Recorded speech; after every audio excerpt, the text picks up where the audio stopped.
Hi, everybody. I wanted to talk to you about what's coming up. Well, we're in the middle of it right now, but it's kind of coming into a peak as we go into this Aries new moon and the partial eclipse, and Neptune moving into Aries, and there's just so many things changing right now, and you can find out all kinds of particulars from all sorts of astrologers about the definite implications and the fact that just all the outer planets are changing signs this year. I mean, that's just crazy and amazing, right?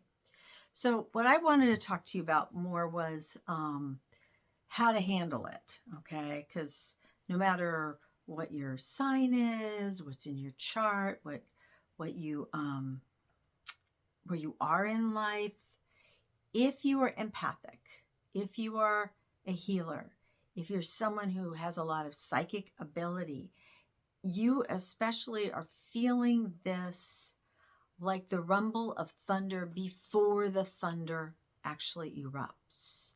You're feeling the heat like the lightning before it strikes, that crackling of ozone, the potentiality of right? So you're feeling that. And I'm feeling it too, okay? It actually, some of these things happen in very impactful places in my chart, okay? So what I want to tell you again, remind you maybe, is please just take excellent care of yourself. This is not exactly a time to just jump out there and I'm going to make a big change. I'm going to move a mountain. I'm quitting my job. I'm gonna spend a whole bunch of money on something. Yeah, Venus is in retrograde. Don't do that. But but it is an awesome time to start writing down your dreams, to clear out the things that are in the way of you making space for those dreams, whether it's your closet or your outdated relationships or the beliefs that are just so not in alignment with who you are right now. This is a great time to be cleaning those things out. It's an awesome time to start putting down on paper, to start thinking about what would a calendar look like if this was in my life. It is time to start preparing that. So as we step into the weekend, so this is on March 25th, and so we're like 4 days away from all this happening, the peak of it all, the eclipse and everything. This is a good time for you to prepare. So when we come into the energies this weekend, you can just experience, receive, do the meditation, the journey, the download, the ritual. You could be in a group setting with a sound journey maybe, or you can do a private ritual yourself outside under the stars in the darkness. Here on the West Coast, we won't see the eclipse. We have to be more on the East Coast to see any of it at all. That's okay. We're still all experiencing it energetically. We're wrapped in it. The sun is sending us some extra vibes. Have you noticed? This keeps happening. We have the solar flares or the solar winds or the coronal mass ejections. They all just seem to whoosh come at us during these eclipses, these lunar phases, these times of extreme planetary alignments. We also managed to get an uptick in the solar activity, which then brings up the craziness of the Schumann resonance. I mean, there's just such an alignment, earthquakes. There's such an alignment of all these things right now because it's about change. It is the labor of our consciousness being born into its new form. There is no one day where we say that we've crossed into the age of Aquarius, but there's an experience that tells us it's happening and we're feeling it right now. Change is the only constant, right? That's like a very well-known trope, but it's also true. Even if you stay stagnant a long time, eventually you have to change, even if it means like you transition into the next world. Change is the only constant, and it is up at that high level right now.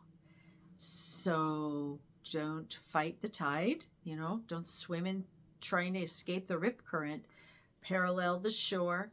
find out what your best place is to be with that. Again, if you're a highly sensitive soul, I'm not saying, go out there and do the hard things. There's other folks that can take on the physical aspects of whatever is important in your life that would further tax your ability to cope with these crazy energies.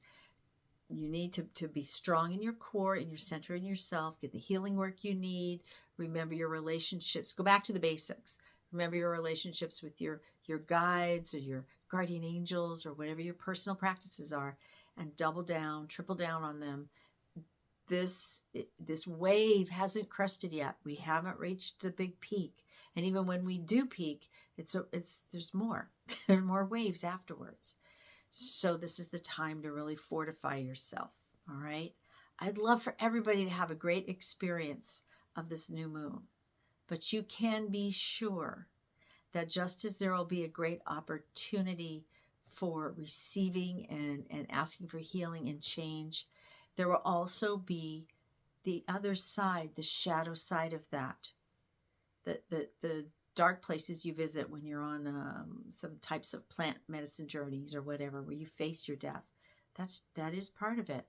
So how can you take care of yourself so that you can be present with all the possibilities, and also in good self-care with all the negative voices or shadows that come up for you? I know. I just want to have fun this weekend, Mara. You can, but it might be harder to just have fun. You might need to balance your time with people to time with spirit. Anyway, that's my message. I don't know if I'll get a regular shamanic weather out for this because it is such an intense time, but I hope this is helpful for you and reminds you to put yourself first, take care of yourself first, and then everything is easier if you do that. Thanks for watching, sharing, liking, subscribing, commenting. Let me know how this is working for you. Let me know if there's something you want me to address in another message from me. And and if you want healing, just reach out. Visit my website, maraclearspring.com, and you'll learn about soul retrieval and shamanic healing and all these cool things that I do. Thank you. Bye for now.